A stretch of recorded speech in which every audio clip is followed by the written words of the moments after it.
Oke, baik ya Pak, kita lanjut saja kembali materi kita. Di mana sebelumnya kita sudah sama-sama memahami ya bahwa setidaknya ada 3 tanda, ada 3 ciri-ciri yang bisa kita lihat dari sebuah kehidupan jahiliyah itu yang ada di tengah-tengah kehidupan masyarakat kita secara umum ya. Yang pertama itu adalah keadaan munculnya kehidupan yang saling bermusuh-musuhan. Kemudian yang kedua mufsidun atau zaharul fasad, yakni merajalelanya berbagai macam perbuatan yang merusak ya, berbuat kerusakan, baik kerusakan alam maupun kerusakan moral, kerusakan sosial dan sebagainya macamnya. Nah, kemudian ciri-ciri yang ketiga yakni manusia sudah hilang lagi yang namanya arah hidup Pak ya. Sehingga yang namanya kehidupan itu berada dalam kondisi tersesat dan menyesatkan. Nah, itu ciri-ciri secara umum ya, atau tanda-tanda yang bisa kita lihat dalam kehidupan mayoritas masyarakat kita, khususnya umat Islam.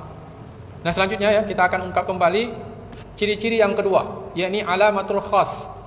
Tanda-tanda yang bisa kita lihat secara lebih spesifik Pak, yang dia terjadi secara personal atau individual.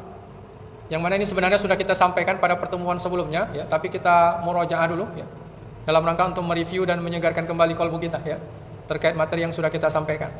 Jadi ciri-ciri khusus yang pertama yang dapat kita lihat dari sebuah kondisi kehidupan jahiliyah itu yakni ideologi sekuler ya.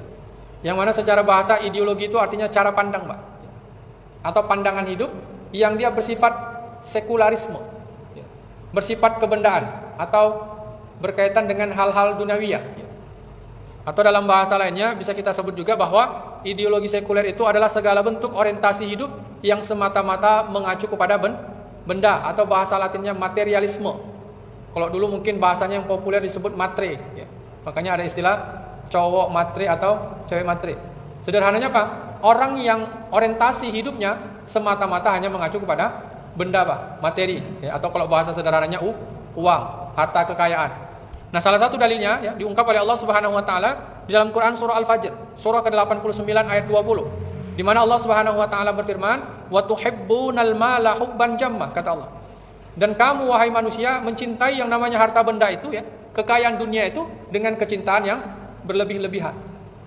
Jadi Allah menggambarkan melalui ayat ini ada di antara manusia itu yang kecenderungannya kepada harta ya, kegandrungannya kepada kebendaan itu bersifat berlebih-lebihan Pak. Makanya kita katakan bukan berarti yang namanya harta itu diharamkan Pak bagi kita, tidak. Atau bahasa lainnya kita bukan dilarang untuk menjadi orang kaya. Tapi yang dilarang oleh Allah itu bagaimana supaya kita jangan sampai ya, tergila-gila dengan yang namanya harta benda, sehingga akhirnya kita melupakan aturan dan hukum-hukum Allah. Atau gara-gara benda akhirnya kita menghalalkan segala macam cara. Jadi semua kita terobos, gak peduli lagi mana yang halal dan yang haram. Makanya Allah katakan wa tuhibbunal mala hubban jamma. Dan di antara manusia itu mereka cenderung kepada harta benda dengan kecenderungan yang bersangatan. Nah, kemudian diperkuat lagi dalam Quran surah Al-Adiyat ya, surah ke-100 ayat 8 sebagai penegasan bahwa memang yang namanya penyakit ya, hati ini ya, kecenderungan kepada harta benda ini selalu saja terjadi dalam kehidupan manusia ya, baik di kaum-kaum yang terdahulu ya, umat yang sekarang maupun di masa yang akan datang. Makanya Allah katakan wa innahu lihubbil khairi lasyadid, dan sesungguhnya dia yakni manusia itu benar-benar sangat bakhil karena kecintaannya kepada harta benda, kata Allah. Jadi lihubbil khair, mereka mencintai kekayaan itu ya, mencintai kehidupan dunia itu lasyadidun, benar-benar bersangatan ya. Makanya kita ungkap kemarin dengan istilah gila dunia Pak. Jadi sikit-sikit dunia. Jadi orientasi hidupnya semata-mata hanya kepada benda. Jadi tidak ada lagi yang namanya value atau nilai-nilai kebaikan, keadilan, kejujuran ya. Jadi bukan itu yang menjadi orientasi dan prinsip dalam kehidupannya. Jadi dia bermuamalah, dia berumah tangga, dia bekerja ya, dia mengambil sebuah kekuasaan, jabatan semata-mata hanya untuk mendapatkan materi atau kebendaan. Nah, makanya ya, Rasulullah SAW juga menegaskan kepada kita di dalam salah satu ungkapannya, hubbud dunya ra'su kulli khati'ah. Cinta kepada dunia, kecenderungan kepada harta benda adalah merupakan induk dari segala macam perbuatan dosa kepada Allah Subhanahu wa taala. Nah, jadi ini ya Bapak Ibu, sebagai penegasan ya dari Rasulullah SAW untuk memberikan sebuah petunjuk dan renungan bagi kita bersama bahwa apapun kejahatan, ya, keburukan dan berbagai macam tindakan kriminalitas yang terjadi bahkan merajalela di tengah-tengah kehidupan manusia, faktor utamanya adalah kecintaan terhadap benda. Makanya kita ambil salah satu contoh kasusnya koruptor, Pak, ya kan? Gara-gara apa itu faktornya, Pak? Ya karena uang, kekayaan, anggaran. Kemudian apa lagi? Pengedaran narkoba. Itu juga karena uang.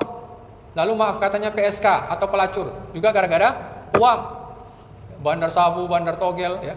Pokoknya berbagai macam keburukan kata Nabi. Kulli khati'ah. Segala macam perbuatan-perbuatan dosa yang terjadi di tengah-tengah kehidupan masyarakat itu hubbud dunya. Faktor utamanya adalah karena sifat materialistik, kecenderungan manusia terhadap kebendaan atau kekayaan. Dimana kalau kita ambil ya beberapa contoh ilustrasinya yang dikatakan benda itu ini, Pak, yang selama ini kita kenal dengan istilah 3 ta, yaitu harta, tahta, dan wanita. Jadi kekayaan, kekuasaan, dan pasangan, ya. Ini segala sesuatu yang bersifat kebendaan, ya, bersifat duniawi, ya.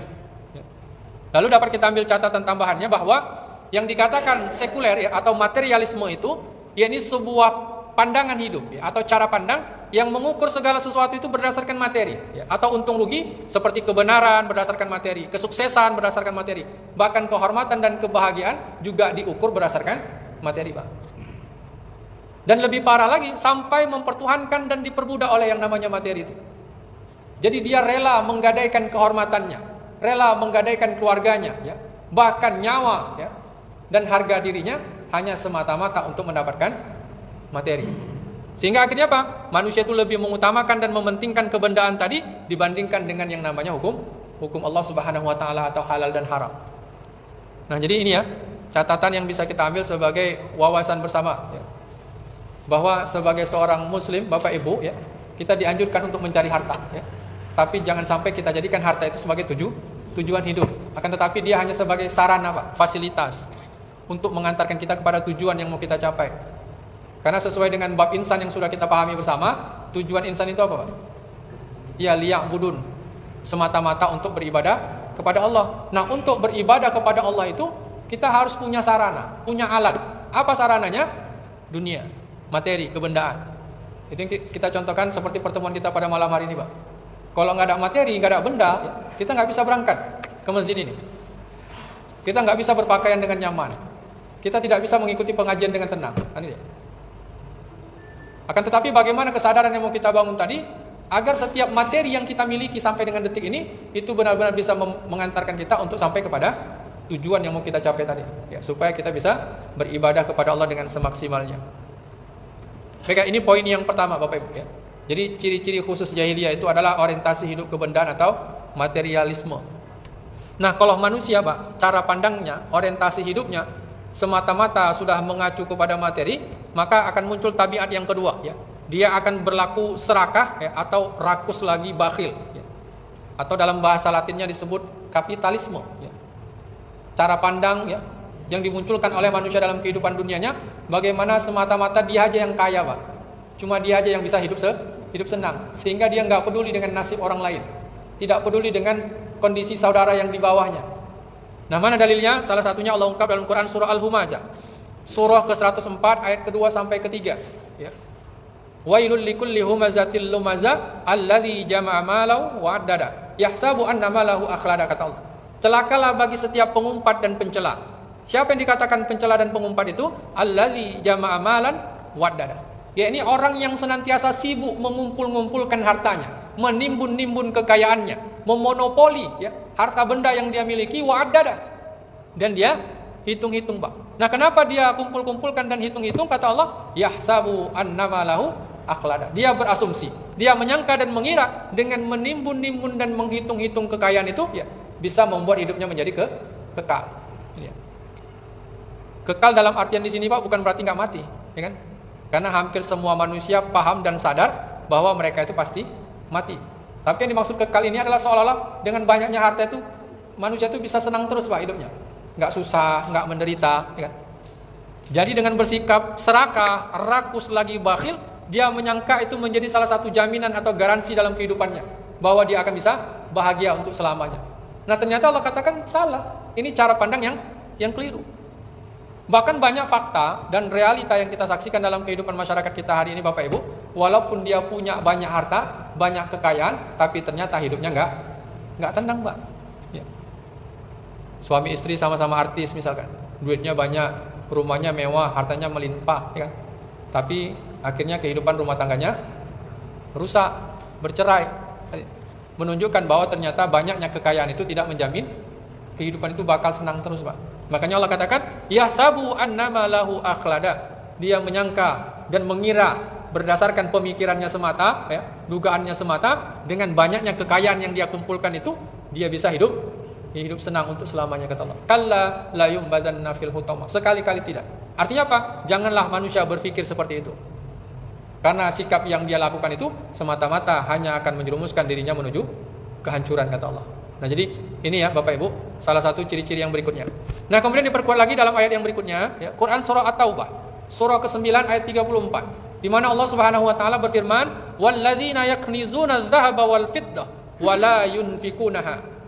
Dan orang-orang yang menyimpan, ya, emas dan perak atau harta yang dia miliki, namun dia tidak mau menafkahkan atau menginfakkan dan menyalurkan hartanya di jalan Allah, Allah mengancamnya dengan laknat dan azab yang pedih, kata Allah.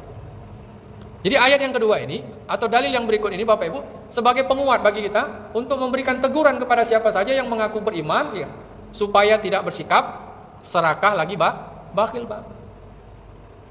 Karena pada hakikatnya harta yang kita miliki itu bukan harta yang kita simpan-simpan, Pak. Ya kan?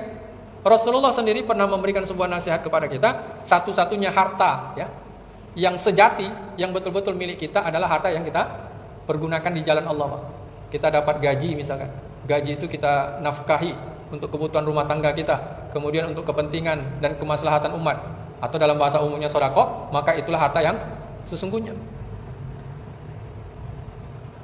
Makanya Allah ingatkan dalam ayat ini, ya, orang yang sengaja menimbun kekayaannya, kemudian dia berlaku serakah, bakhil, tidak mau menginfakkannya di jalan Allah, ya, Allah mengancam mereka dengan azab yang sangat pedih. Jadi sekali lagi kita tegaskan Bapak Ibu, ya, bukan berarti kita dilarang untuk menjadi orang kaya. Yang dilarang itu ketika kita memiliki kekayaan tetapi kita bakhil, bin pelit, bin kedekut, gitu ya, kalau bahasa lainnya. Ya silakan, Pak, ya. Kita punya usaha misalkan, omsetnya melimpah jutaan, bahkan ada yang ratusan juta, silakan. Tapi keluarkan haknya, Pak, di situ. Ada haknya, hakul lisailin wal mahrum dalam ayat yang lain. Di dalam harta yang kamu miliki itu ada hak untuk orang lain yang membutuhkan. Nah, ini dia Bapak Ibu. Karena kalau kita renungi pun, Pak, ya, banyak pun harta yang kita miliki, ya, ketika yang namanya kematian atau ajal itu datang, ya, akhirnya kemana harta itu, Pak? Ya, kita tinggalkan, Pak. Walaupun rumah kita mewah, ya kan, Pak? Ada liftnya, ada kolam renangnya, ya kan? Ada lapangan badmintonnya, ya kan? Ketika kita meninggal, Pak, mau orang rumah kita mempertahankan di dalam kamar yang mewah itu? Di mana kita diletakkan, Pak? Di pasar 4 Tembung, ya kan? TPU. Nggak mau, Pak. Walaupun katanya bang kita sehidup semati, ya, nggak akan mau ikut itu. Karena maaf katanya kita sudah jadi bangke, Pak. Mana ada yang mau dekat? Udah mulai berubah aromanya, Pak, ya kan? Mewah pun mobil kita, ya kan? Mobil apa yang paling mahal hari ini, Pak? Alphard, ya. Mungkin ada yang lebih mahal lagi, kan? Tapi paling tidak itulah yang lebih populer, ya kan?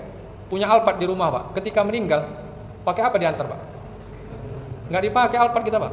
Pakai ambulan. Itu pun punya parpol, kan? Partai politik. Bukan punya kita. Sampai kuburan udah nggak terpakai lagi dah. Udah dijinjing sama masyarakat. Nah, sebenarnya itu itibar, Pak, renungan dan pelajaran bagi manusia yang hidup, bahwa yang namanya kekayaan itu tidak bakal dibawa mati, Pak. Ya kan? Yang kita bawa apa, Pak? Iya. Cuma beberapa lembar kain kapan. Itu pun nggak ada kantongnya, ya, Pak. Kenapa kain kapan nggak ada kantong? Karena dia nggak butuh dompet di situ, nggak akan dipertanyakan itu, Pak. Jadi kita hadir di dunia ini tanpa membawa apa-apa dan kembali ke dunia juga meninggalkan semuanya, Pak. Nggak ada yang kita miliki. Kalau kita betul-betul menyadari hal itu, Pak. Tapi ketika kita sudah merasa memiliki dengan kehidupan dunia ini, nah itulah yang akan muncul, Pak, penyakit-penyakit di dalam diri kita tadi. Hubbud dunia. Nah, jadi ini ya Bapak Ibu. Kemudian diperkuat lagi ya oleh Rasulullah SAW dalam salah satu ungkapannya, man ihtakara ta'aman fahuwa khati'un.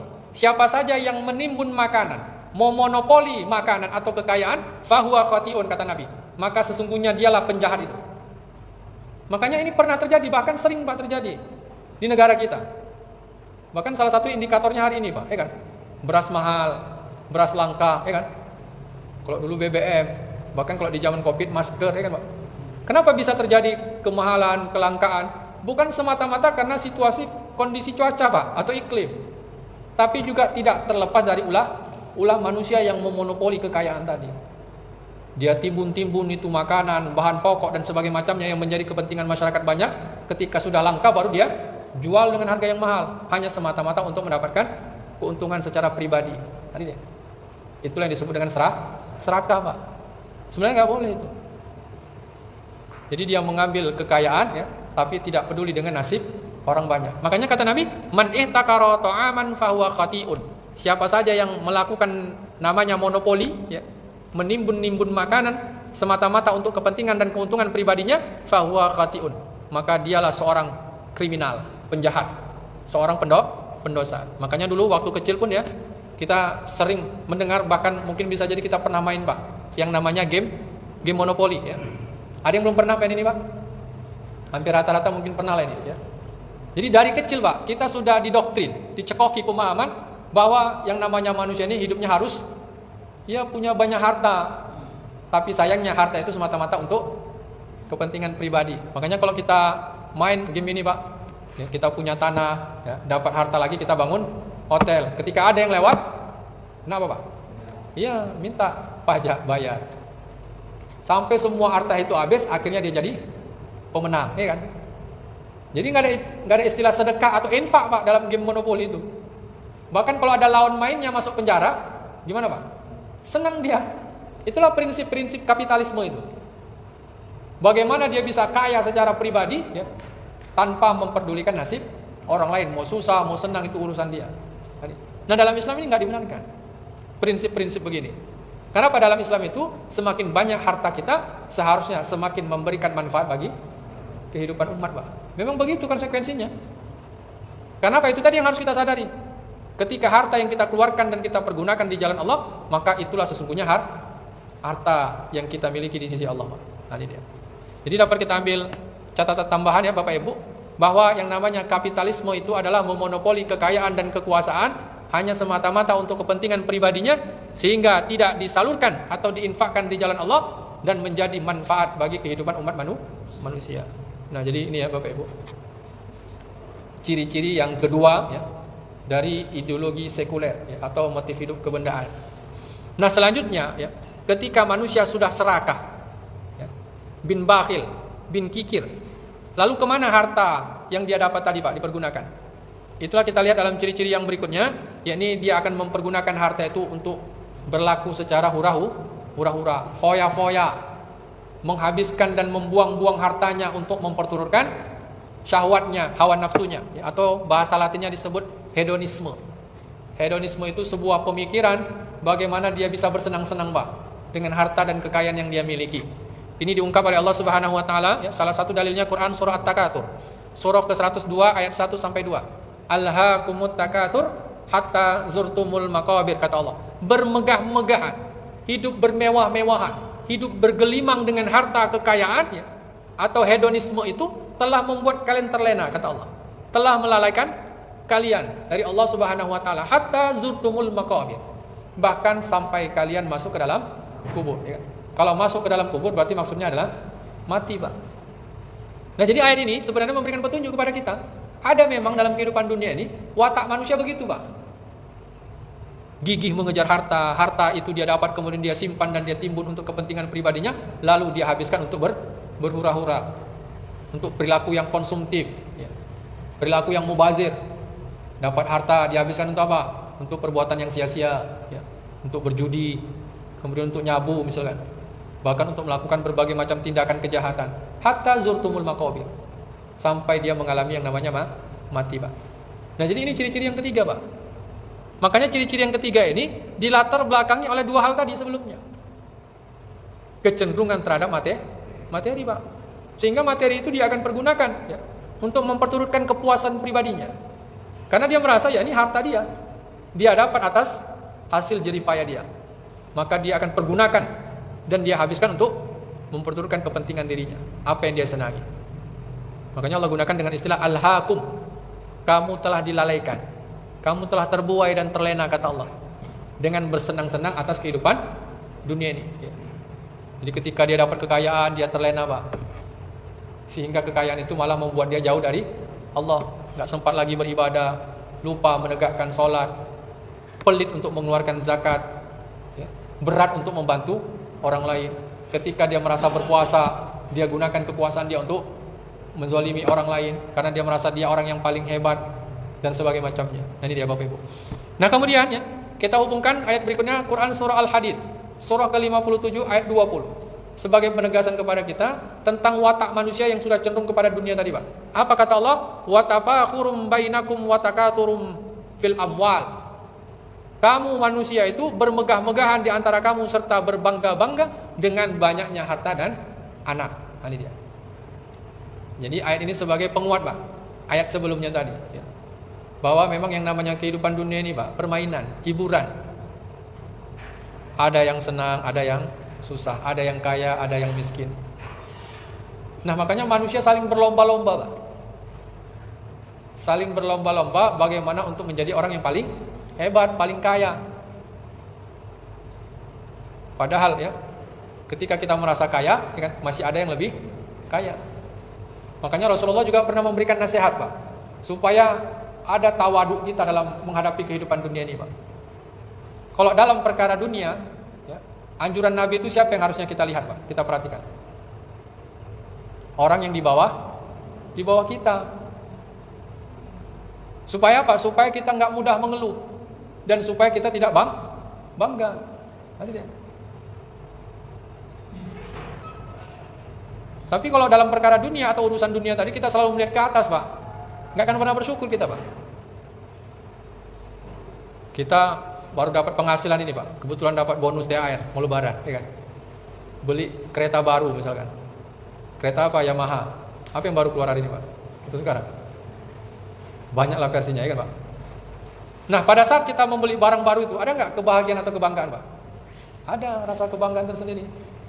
Tapi ternyata kita lihat tetangga kita juga baru beli, Pak. Ternyata yang dibelinya lebih mahal dari kita. Ya kan? Kira-kira gimana, Pak? Seolah-olah ada rasa kecil hati, ya kan? Wah, dia lebih enak lagi kayaknya. Hilang, Pak, rasa syukur itu. Jadi lihat yang di bawah, ya kan? Supaya kita tidak mudah mengeluh. Ada orang kerja naik motor butut misalkan, ya kan? Nengok naik motor gede, wah enak kali dia, ya kan? Itu akan membuat dia sulit untuk bersyukur kepada Allah. Tapi coba tengok yang di bawah, pasti akan muncul motivasi itu, Pak. Masih mending awak pergi ngantor naik kereta butut, ya kan? Ada kawan masih jalan kaki naik angkot, ya kan? Nah yang naik angkot pun harus bersyukur, masih bisa dia pergi kemana-mana. Ada orang yang keluar pun cuma pakai tongkat, kursi roda, ya kan?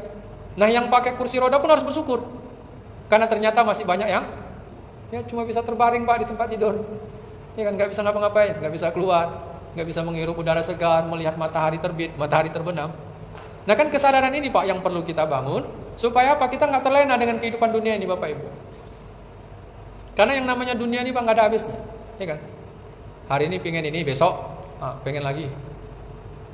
Makanya ya, dalam salah satu ungkapan pun Rasulullah SAW menyatakan, "Lau kana li bani Adam wadim min dhahab ahabba anna lahu wadiyan akhar wa la yamla'u fahu illa turab." Kalau sekiranya anak manusia, ya, atau anak cucu Adam itu dikasih satu lembah emas, Pak, dikasih harta kekayaan, ya, sebanyak satu lembah, ya, ukuran satu bukit, ahabba anna lahu wadiyan akhar, tentu dia akan menyukai lembah yang lain. Artinya apa? Kalau dikasih satu, pasti dia pengen dua, Pak. Nah, kalaupun dikasih dua, kata Nabi, walayyam lahu fahu illa turab, niscaya tidak akan memenuhi kerongkongannya selain tanah. Artinya apa? Pengen dua, pengen tiga, pengen empat, dan dia tidak akan pernah merasa puas sampai mulutnya disumbat oleh tanah alias mati, Pak. Itulah kalau manusia sudah cinta kepada dunia, nggak akan ada rasa puasnya, Pak. Awalnya punya Honda Beat, ya kan? Nanti pengennya Honda CBR, dapat Honda CBR, nanti pengen mobil Honda. Terus semakin banyak harta, semakin banyak keinginan dan nggak akan puas, Pak. Kalau bisa ke kantor pakai helikopter, ya kan? Dan memang ada, Pak, faktanya kan. Orang ke kantornya helikopter, Pak. Ada lapangan khusus sendiri. Kenapa? Karena dia merasa punya kekayaan untuk membeli itu. Jadi kalau yang namanya selera, keinginan ini diperturutkan, ya nggak akan ada batasnya, Pak. Nah, selera itu akan selesai ketika mulut manusia disumbat oleh tanah, kata Nabi tadi. Itulah batas dia. Kalau nggak mati nggak ada batasnya itu, Pak. Makanya kita ilustrasikan kurang lebih gambarnya begini, Pak. Yang namanya satu lembah emas itu.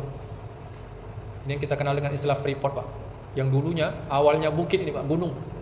Tapi kini menjadi lembah yang curam, yang dalam. Kenapa? Emas semua di situ. Ya, dikerok, dikeluarkan, diolah, ya, untuk kepentingan manusia sampai habis. Bahkan kalau bisa dicari lagi, Pak, mana bukit-bukit emas di Indonesia ini, biar dikorek lagi. Jadi dapat kita ambil catatan tambahan, Bapak Ibu, ya, bahwa yang dikatakan hedonisme itu adalah menghambur-hamburkan kekayaan serta menggunakan kekuasaan semata-mata untuk tujuan bersenang-senang dan memuaskan segala keinginan syahwatnya, bahkan memperturutkan hawa nafsunya, ya, atau bermaksiat kepada Allah Subhanahu wa taala. Nah, jadi, ya, ini beberapa ciri-ciri khusus yang dapat kita pahami, Bapak Ibu, ya, dari poin yang pertama tadi. Baik, sampai di sini kira-kira cukup jelas? Ini kita murojaah saja nih, ya, Bapak Ibu. Sebelum kita lanjut, ada pertanyaan? Cukup jelas, ya? Oke, baik. Kalau tidak ada pertanyaan, ya, kita lanjutkan poin yang berikutnya. Jadi setelah ideologi, yang kedua adalah politik, ya. Karena yang namanya aspek kehidupan manusia ini, Pak, setidaknya ada 6. Ipolek sosbud hankam. Ideologi, politik, ekonomi, sosial, budaya, dan pertahanan atau keamanan, atau bahasa lainnya militer. Nah, poin yang pertama sudah kita pahami, sudah kita ungkap. Dalam hal ideologi, yang namanya jahiliyah itu gimana? Sekularisme, ya. Semata-mata hanya mengacu kepada benda, ya. Jadi tidak lagi mempertimbangkan yang namanya aturan Allah, ya, atau hukum halal haram. Nah, yang kedua, ya, ciri-ciri jahiliyah yang berikutnya secara khusus itu adalah sistem kepemimpinan, ya, atau sistem politik yang mengacu sebagaimana yang pernah dicontohkan oleh Fir'aun, ya. Atau bahasa lainnya, dan bahasa sederhananya politik Fir'aun, Pak. Ya. Sistem kepemimpinan atau model dan tipe kekuasaan Fir'aunisme, mengikuti dan mencontoh Fir'aun dulu, Pak. Ini dia. Siapa Fir'aun itu? Sederhananya dalam sejarah, beliau adalah seorang penguasa, seorang pemimpin yang hidup di zaman Nabi Musa alaihissalam, ya, atau di negeri Mesir pada masa itu, Pak. Dia orang nomor satunya. Kalau istilah kita sekarang apa, Pak? Nah, presiden, perdana menteri, kaisar, dan sebagainya macamnya. Nah, jadi salah satu ciri-ciri jahiliyah yang berikutnya secara khusus dapat kita lihat ketika sistem kekuasaan itu, Pak, sistem kepemimpinan atau politik itu mengacu sebagaimana yang pernah dilakukan oleh Firaun dulu. Nah, bagaimana cara politik Firaun itu? Ya, sederhananya bersifat menjajah, berlaku semena-mena terhadap penduduknya, kata Allah. Kemudian apa? Dia memecah belah kehidupan masyarakat. Jadi seharusnya penduduk itu hidup rukun, bersatu, tapi ini dia pecah belah, Pak. Dia kotak-kotak. Itu yang diungkap oleh Allah Subhanahu wa taala dalam Quran surah Al-Qasas, ya. Surah ke-28 ayat ke-4. Mari sama-sama kita perhatikan ayatnya, ya. Allah Subhanahu wa taala berfirman, "Inna fir'auna ala fil ard", kata Allah. Sesungguhnya Firaun itu berlaku semena-mena di muka bumi, ya. Yang dimaksud di muka bumi di sini adalah Mesir, Pak. Kemudian apa? Wa ja'ala ahla syi'an, dan dia menjadikan penduduknya, masyarakat atau rakyatnya bergolong-golongan, berpecah belah. Yastad'if ta'ifatam minhum, dan dia menindas segolongan di antara masyarakatnya itu, kata Allah. Jadi sudah dipecah belah, sebagian dia intimidasi, Pak. Yuzabbihu abna'ahum wa yastahyi nisa'ahum. Apa buktinya dia melakukan penindasan terhadap segolongan masyarakatnya? Yang laki-laki dibunuh, yang perempuan dibiarkan hidup, Pak, atau dirangkul. Ini dia. Nah, kenapa dia membunuh anak laki-laki?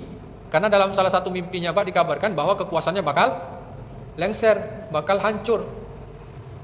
Jadi dia cemas, Pak, khawatir kalau satu saat akan hadir dan lahir di tengah-tengah Bani Israel itu yang akan mengganti kepemimpinan Fir'aun. Sehingga bagi siapa saja yang dia lihat berpotensi untuk menjadi pemimpin, dia sikat habis, Pak. Tapi kalau yang perempuan, artinya dia lihat aman-aman saja ini kelompok masyarakatnya, tidak menunjukkan sikap oposisi, ya, kalau dalam bahasa kita, dia biarkan hidup. Yastahyi nisa'ahum, kata Allah. Jadi kehidupan masyarakat itu terpecah belah ke dalam dua kubu, Pak, dua kelompok. Ada kelompok oposisi, ada kelompok koalisi, ya kan? Kalau yang dia lihat bisa dirangkul, bisa didekati, itu dia biarkan hidup, Pak. Tapi yang kalau ditengoknya nggak mendukung kekuasaan dia, kepemimpinan dia, dia sembelih, kata Allah. Dia singkirkan, Pak. Kalau ibarat gerakan, dia bubarkan lah, Pak. Kira-kira begitu. Jangan sampai yang dikhawatirkannya tadi tumbuh dan berkembang, Pak. Akhirnya menjatuhkan dan melengsarkan kepemimpinan Fir'aun pada masa itu. Makanya Allah ingatkan dalam ayat ini bahwa pernah ada di zaman Nabi Musa dulu, Pak, ya, berabad-abad yang lalu, seorang contoh figur, ya, pejabat publik, diberikan nikmat dan rezeki berupa kekuasaan oleh Allah, tapi sayangnya dia pergunaan kekuasaan itu di jalan yang salah, Pak. Dia berkuasa tapi dia zalim kepada rakyatnya, bukan malah memberikan pertolongan dan naungan. Makanya kalau dalam sejarah, ya, dalam salah satu literatur digambarkan nama asli Fir'aun ini, Pak, Raja Meneptah, ya, atau Raja Ramses III. Jadi Fir'aun ini sebenarnya julukan, Pak, gelar dari Allah. Kenapa disebut Fir'aun? Dalam salah satu ungkapan, Fir'aun ini terdiri dari dua kata, Pak. Yang pertama Fir, yang kedua Aun. Fir itu artinya lari, sedangkan Aun itu pertolongan, ya, atau bahasa lainnya minta tolong lah. Nah, kenapa Raja Mesir ini dikasih julukan oleh Allah dengan istilah Fir'aun? Karena setidaknya dia memiliki watak begitu, Pak. Ketika diingatkan tentang kebenaran, diingatkan tentang hukum Allah, syariat Allah oleh Nabi Musa dan Harun, dia lari, Pak. Alias nggak mau, dia menghindar. Tapi ketika susah, ketika datang bencana, datang bala musibah, dia mendekati Nabi Musa. Apa dia bilang sama Nabi Musa? Ya Musa, mintakan kepada Tuhanmu supaya dia menghilangkan azab ini, bala ini. Kira-kira tergambar maksudnya, Pak? Artinya ini salah satu contoh kepemimpinan. Ketika diingatkan tentang ketidakadilan, tentang kezaliman, dia nggak mau, Pak. Dia lari, menghindar. Tetapi ketika susah, ketika datang bala bencana, dia minta tolong, dekat sama ulama, ya kan? Lakukan zikir akbar, tolak bala misalkan.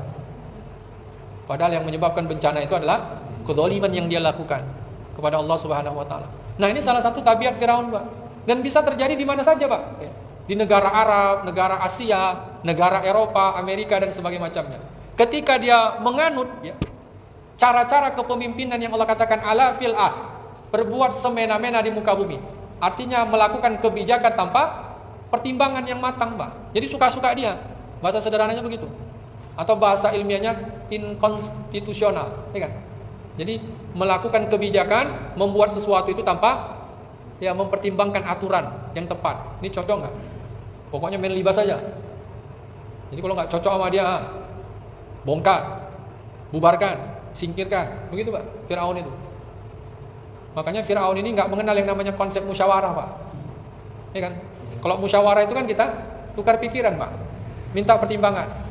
Cemana Haman, cemana Musa, cemana Harun. Diundangnya, Pak, orang-orang yang berilmu itu untuk menetapkan sebuah kebijakan. Tapi kalau Firaun ini nggak perlu sama dia itu. Para ulama di masa itu. Pokoknya aku penguasa di sini, aku yang memutuskan apa yang paling berhak dijalankan di Mesir pada masa itu. Nah, itulah Firaun itu, Pak. Jadi kalau kita ilustrasikan, kurang lebih gambarnya begini, Pak. Model kepemimpinan Firaun itu, ya, jadi bersifat menjajah, atau bahasa Latinnya kolonialisme. Dan inilah, ya, yang diamalkan dan diadopsi oleh para penjajah sejak dulu, Pak. Belanda, Portugis, Inggris, Jepang, ya kan? Mereka melakukan ini semua, Pak. Menganut sistem kepemimpinan Fir'aun. Ketika mereka berkuasa, kekuasaan itu bukan digunakan untuk mensejahterakan manusia, tapi menindas, mendolimi, memecah belah, ya, bahkan merusak satu sama lain. Makanya di penghujung ayatnya Allah katakan, innahu kana minal mufsidin. Sesungguhnya Fir'aun itu adalah orang yang merusak, kata Allah. Makanya dulu di zaman penjajahan, Pak, ada kita kenal dengan istilah divide et impera. Ada yang tahu apa maksudnya, Pak? Ya, divide itu artinya dibagi-bagi. Impera itu diperas lah, ya kan? Dijajah, diintimidasi. Jadi masyarakat itu dipecah belah, Pak. Makanya sampai ada istilah dulu pengkhianat, ya kan? Siapa pengkhianat? Itu orang yang mendukung penjajah. Yang nggak mendukung penjajah, didolimi, diintimidasi. Itu politik penjajah dulu, Pak, yang dicontohkan Firaun. Kalau bahasa lainnya politik belah bambu, ya kan? Gimana yang namanya belah bambu itu, Pak? Nggak bisa dia dipijak dua-dua atau diangkat dua-dua. Kalau mau membelah bambu, satu diangkat, satu dipijak. Nah, itu dia Pak, Firaun itu. Jadi kalau yang mendukung kepemimpinan dia rangkul, dia angkat Pak. Dia jadikan menterinya. Tapi yang nggak mendukung, dia pijak Pak. Bahkan dia matikan. Nah, itu dia. Itu dalam bahasa kita tadi Pak, hari ini. Ada istilah oposisi dan koalisi. Kalau bisa diajak bergabung, dirangkullah dia. Padahal Nabi Musa itu mengingatkan Firaun, ada ketimpangan, ada ketidakadilan, ada keburukan dari pola kepemimpinan atau pemerintahan yang dilakukan oleh Firaun pada masa itu terhadap kehidupan Bani Israel. Nah, ini dia. Baik, yang berikutnya, bagaimana watak kepemimpinan Firaun itu Bapak Ibu kita perhatikan dalam Quran surah An-Nazi'at, surah ke-79 ayat 24. Bahwa ketika tadi Firaun sudah diberikan kekuasaan oleh Allah, kemudian berlaku semena-mena di muka bumi, tidak peduli lagi dengan nasib kaum lemah, orang susah, sampai dia mengklaim dirinya sebagai Tuhan Pak. Ketika Nabi Musa mengingatkan dia atas ketimpangan dan kesalahan yang dia lakukan, dia malah berlaku sombong Pak. Gak ada yang namanya Tuhan Musa, gak ada yang namanya Tuhan alam semesta, gak ada itu Tuhan Allah. Yang ada, ana rabbukumul a'la, akulah Tuhan yang paling tinggi. Itulah Firaun itu Pak. Apa kata Allah? Faqala ana rabbukumul a'la. Maka Firaun berkata kepada rakyatnya, kepada masyarakatnya, ana itu artinya apa? Saya, aku, rabbukumul a'la, Tuhan kalian yang paling tinggi. Jadi Firaun di ayat ini Bapak Ibu bukan mengaku Tuhan yang menciptakan manusia, tidak. Karena dia sadar yang menciptakan Bani Israel itu bukan Firaun, yang menciptakan alam semesta ini bukan Firaun. Makanya Allah gunakan istilah Rabbun. Salah satu makna Rabbun itu apa? Yang mengatur Pak. Jadi bahasa sederhananya ya, Allah memberikan gambaran kepada kita, Firaun itu mengklaim bahwa dialah sebagai pengatur di Mesir pada masa itu. Dia yang paling berhak ngatur Pak. Dia yang paling berhak membuat undang-undang, membuat regulasi, membuat peraturan untuk mengatur kehidupan bangsa Israel pada masa itu. Jadi nggak boleh yang ada yang namanya aturan Allah, aturan Taurat, aturan Musa, nggak dipakai itu Pak sama Firaun.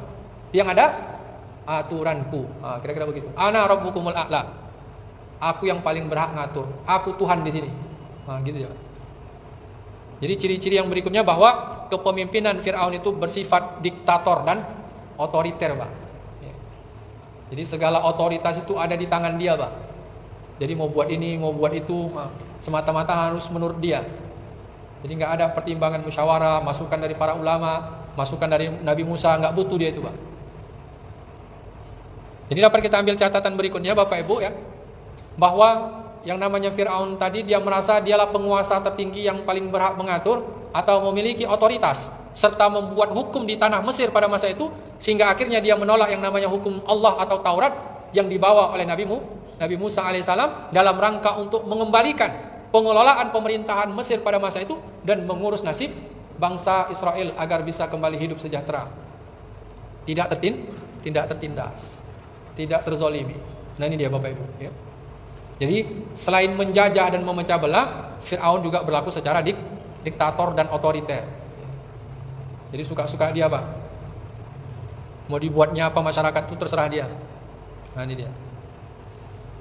Bahkan ketika ada Bani Israel yang mau beriman kepada Musa, mau mengikuti Taurat, mau menjalankan aturan dan hukum Allah, itu harus dapat izin Pak sama Firaun.